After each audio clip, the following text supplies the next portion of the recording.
Се сеќавате ли колку беше забавно кога како деца си игравте со авиончиња од хартија?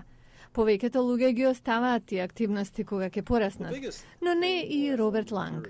Тој живе во областа на заливот на Сан Франциско. По професија е ласерски физичар, дипломиран на Калифорнискиот технолошки институт. Има околу 50 патенти под негово име. Пред 8 години ја напуштил работата за да прави оригами, со што станал еден од малкуте професионални оригами уметници во земјата. Никогаш не престанува да креира, дури за време на паузата за ручек. Ки го дадам на келнерката, тоа е дел од бакшишот. Ланг прави чуда од доларска банкнота.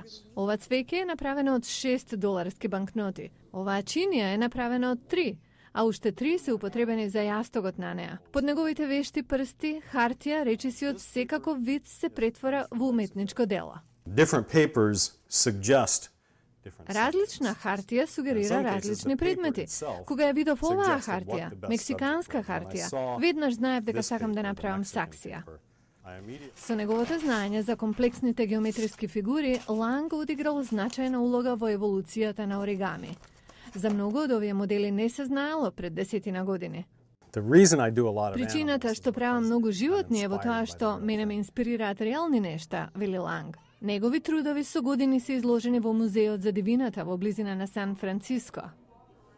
Но јапонскиот кварт на Сан Франциско е дом и на некои други мајстори на оригами, како Линда Томоко Михара, трета генерација на јапонска американка. Линда е позната по жерави од хартија, што некогаш играле важна улога во јапонската култура. Традиција беше невестата да направи 1000 жерави за долг и просперитетен брак, но и да покаже дека има трпение, што ја прави добра сопруга. Линда и Ланг работеле и заедно за тридимензионална анимирана реклама.